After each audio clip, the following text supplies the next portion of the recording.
ಇನ್ನು ಇದೇ ವಿಚಾರವಾಗಿ ಅಂದ್ರೆ ಗವರ್ನರ್ ಅನ್ನ ತಡೆದಿದ್ದಕ್ಕೆ ಇದನ್ನ ಖಂಡಿಸಿ ಬಿಜೆಪಿ ಇವತ್ತು ಪ್ರತಿಭಟನೆ ನಡೆಸ್ತಾ ಇದೆ. ಮೈಸೂರಿನಲ್ಲೂ ಕೂಡ ಬಿಜೆಪಿ ಯುವ ಮೋರ್ಚಾ ಒಂದು ಪ್ರೊಟೆಸ್ಟ್ ಅನ್ನ ಹಮ್ಮಿಕೊಂಡಿದೆ. ಮೈಸೂರಿನ ರಾಮಸ್ವಾಮಿ ವೃತ್ತದಲ್ಲಿ ಭಾರೀ ಪ್ರತಿಭಟನೆಯನ್ನ ಹಮ್ಮಿಕೊಳ್ಳಲಾಗಿತ್ತು. ರಾಜ್ಯ ಸರ್ಕಾರದ ವಿರುದ್ಧ ಧಿಕ್ಕಾರ ಕೂಗಿ ರೋಷಾವೇಶವನ್ನು ವ್ಯಕ್ತಪಡಿಸಿದ್ರು. ಬಿಕೆ ಹರಿಪ್ರಸಾದ್ ಅಮಾನತು ಮಾಡಬೇಕು ಅಂತ ಹೇಳಿ ಬಿಜೆಪಿ ತೀವ್ರ ಆಗ್ರಹವನ್ನು ವ್ಯಕ್ತಪಡಿಸ್ತಾ ಇದೆ.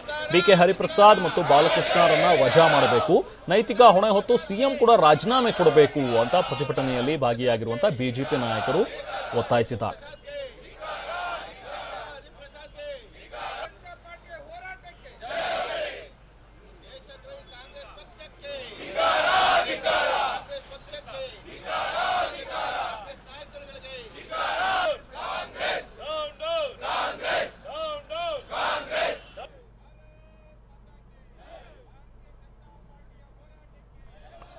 ಸೊ ಹೀಗೆ ಬಿಜೆಪಿ ಇವತ್ತು ಎಲ್ಲ ಕಡೆನೂ ಕೂಡ ಪ್ರತಿಭಟನೆಯನ್ನು ಹಮ್ಮಿಕೊಳ್ತಾ ಇದೆ. ಅದರಲ್ಲೂ ಮೈಸೂರಿನಲ್ಲಿ ಇವತ್ತು ರಾಮಸ್ವಾಮಿ ವೃತ್ತದಲ್ಲಿ ನಡೆದಂತಹ ಒಂದು ಪ್ರತಿಭಟನೆ. ಈ ಸಂದರ್ಭದಲ್ಲಿ ಸಿದ್ದರಾಮಯ್ಯ ಅವರ ಭಾವಚಿತ್ರ ಜೊತೆಗೆ ಬಿಕೆ ಹರಿಪ್ರಸಾದ್ ಅವರ ಭಾವಚಿತ್ರ ಅದನ್ನು ಹಿಡಿದು ಅವರ ಮುಖದ ಮೇಲೆ ಇಂಟು ಮಾರ್ಕ್ ಹಾಕಿ ಇವರೆಲ್ಲರೂ ಕೂಡ ರಾಜೀನಾಮೆ ಕೊಡಬೇಕು ಅಂತ ಹೇಳಿ ಆಗ್ರಹಿಸಿದ್ದಾರೆ.